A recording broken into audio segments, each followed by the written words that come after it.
Hello and welcome to another set review video. This is for the City BRIX London Underground S-Stock Train Brick set.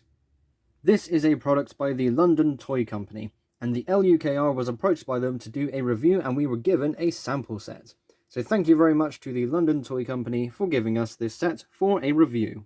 The layout of this video will be as follows. I will go over what this set includes, I will then cover the good, then the bad, and then I will go into my personal opinion. So within the set included is the instruction book, 10 straight track pieces and 16 curved track pieces, all of the pieces to make the rolling stock, some extra pieces to make the London Underground sign, and 2 minifigures. Next, I'm going to talk about all of the good things about this set, starting rather weirdly with the box itself. At some angles, it is easy to see that the train itself on the box has a reflective surface, making it stand out and pop just a little bit more than usual. That, in its own way, at least for me, is quite cool.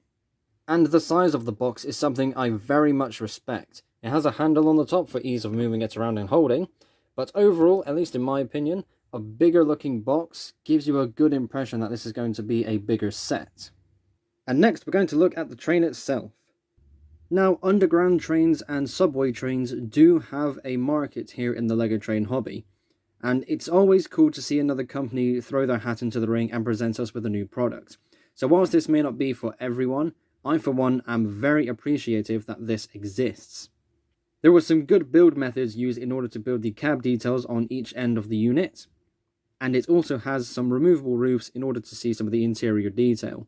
That is always appreciated. Now, you tend to only get a good loop of track with some of the more expensive train sets. The fact that this comes with 10 straight track pieces and enough curves to make a full circle is very respectable indeed, and I love that. And I do like the little extra sign that we get with this set. It's something that they probably just threw in as a little extra something for the builders, and I always appreciate something like that. Nothing in this world is without fault, so now we move on to the bad things about this set. There were a few places on this set where some of the bricks just would not sit flush. The brick quality is not bad, but no matter how much I pressed down in a couple of places, some of the bricks did just not sit down completely, and that is quite frustrating. Also, when it comes to taking off the roof, because of how this set is designed, it's not easy to be able to grab the roof and take it off. The centerpiece of the roof that you can actually remove to be able to access the interior details is ever so slightly thinner than the 8-stud wide body. Now, this isn't impossible, but what I ended up doing was I ended up bending the walls of the carriage inwards slightly so I can actually grip the edge of the roof and then lift it off.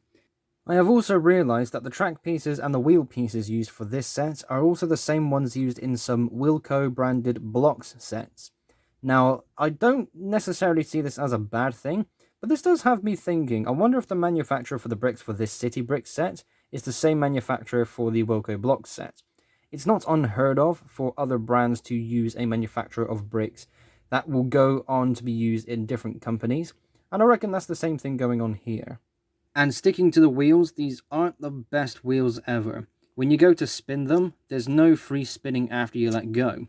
With other brands, you could spin the wheels and they will keep on spinning for another few seconds. There is none of that here. Not to say it feels completely stiff, but when you go to play with this, it definitely does feel like it's dragging a bit, and that's not a good thing.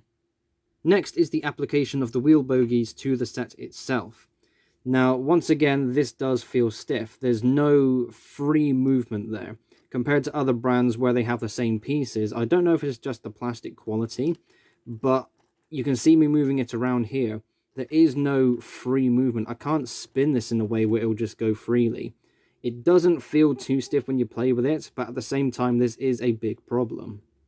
The last point I want to talk about for this section is how the carriages are connected. Ever since LEGO introduced their 2018 Hogwarts Express set and the engine and the coach was attached by Technic pieces, I was actually okay by that because the magnets can only be so strong. With Technic pieces, they are actually connected to the bricks and there's no breaking loose. Now this set has tried the same thing, but the application just isn't quite there. As I was building this and upon closer inspection, the coupling is attached to the main body itself and not the wheels. Now, this is an unmotorized toy set, so you are going to have to push and pull this along the track. And that's always fun, but when you're pulling from the front unit, that's pretty much fine. If you're going to be pushing from the middle or rear units, that's when things become a bit of an issue. Because as I was pushing this around, it just felt so bad. It felt a bit tight in a way. Trying to follow that coupling point there, and you can see it's doing too much, and it just doesn't like it. There is a collision point, and it derailed a couple of times when I was doing this. That's when I learned, okay, if I'm going to play with this, I have to pull it from the front. So if this is going to be modified and customized to have some power options, that coupling system will have to change. And when it comes to the minifigures, you must understand what you're getting here. This isn't the leading brand, so designs will vary from company to company. These aren't bad in any stretch, but you must remember this isn't going to be following a certain design because this is, of course, a different company. I do like their looks though, the printed torsos do look quite cool, very matching for the modern train scene. So that is all of the objective information I can provide on this product. And now on to my personal opinion.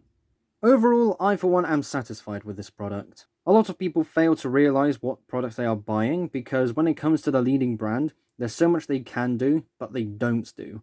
This is a set that I absolutely appreciate exists, but again it is not without flaws. The overall design is quite fitting, although again there are some personal things I would like to modify with this set. The instructions were easy to follow, the track fits together really well, the brick quality is mostly there, again there are some issues with some of the bricks in some areas.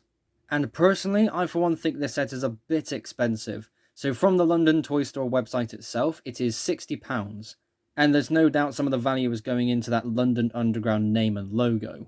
But this is what this set is supposed to be, but even then, I feel like if I was going to go out of my way and buy myself one of these, maybe taking it down to 50, maybe 45 would be a bit more fair. Again, this isn't a leading brand product, and it isn't without flaw, and there are some things about this that would honestly turn me off from buying a second one. But that is just my personal opinion. Let me know what you think about this set in the comment section down below.